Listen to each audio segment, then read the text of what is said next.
We may no longer see Donald Trump in front of cameras or feel the impact of his late-night tweets, but his infamous label fake news lives on as much as ever before.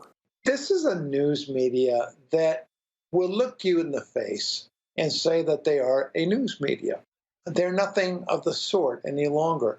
They are unquestionably the megaphones for the far left in America today. When Trump departed, he left a gift of inflated exposure and better ratings to a number of conservative media outlets, including Newsmax and One America News.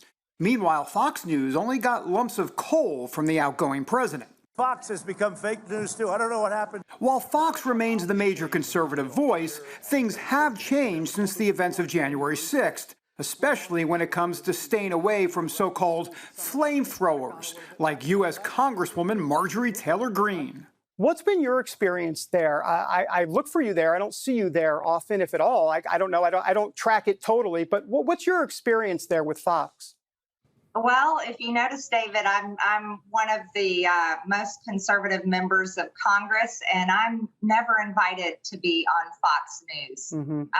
Everyone knows that Fox News changed drastically after the election. Republicans all over the country constantly talk about how Fox has changed, and they don't see it the same as they used to. The Georgia Congresswoman seems to be part of a growing distrust of the media. Recent polls shows that of those who voted for President Trump, 92% of them see the media today as just a part of the Democratic Party. Another poll shows since January 6th, that feeling among Republicans has increased even more, up some 7%.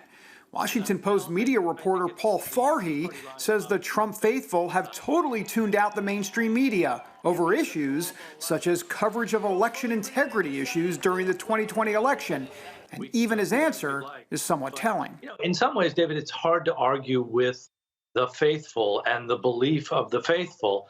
The facts don't seem to really matter, and the evidence doesn't seem to matter. So where do Trump conservatives go? Some are looking to alternative outlets, which have refused to back away from charges about a rigged election.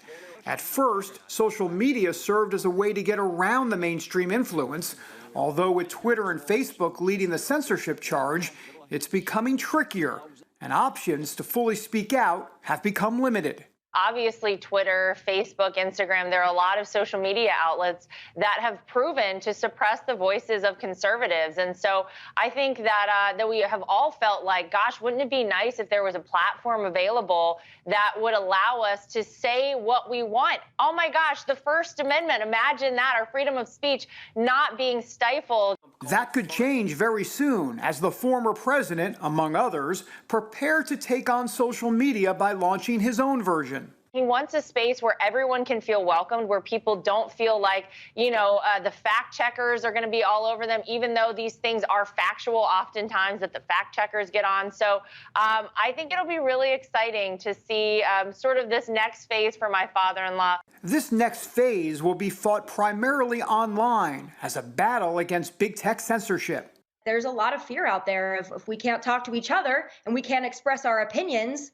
How are we ever going to mount a great challenge for the midterms or to take back the White House? It's a very helpless feeling. Tommy Lahren and other conservatives say the key will be multitasking, staying engaged on Twitter and other platforms, despite big tech's roving eye, while also looking for new viable conservative alternatives in this new media landscape. A lot of folks I know are boycotting Twitter. They don't want to be on it, and it's understandable. But for me, I'm not going to give up an inch of a place that I still have a voice. So I'm going to keep talking for as long as I can until they deplatform me. The same thing goes with Facebook and Instagram. So Unfortunately, it's kind of the best option we have right now is to just keep it up for as long as we can until we no longer have a voice on those platforms. And then we're going to have to get creative. It's the reality millions of conservatives and voters live in today.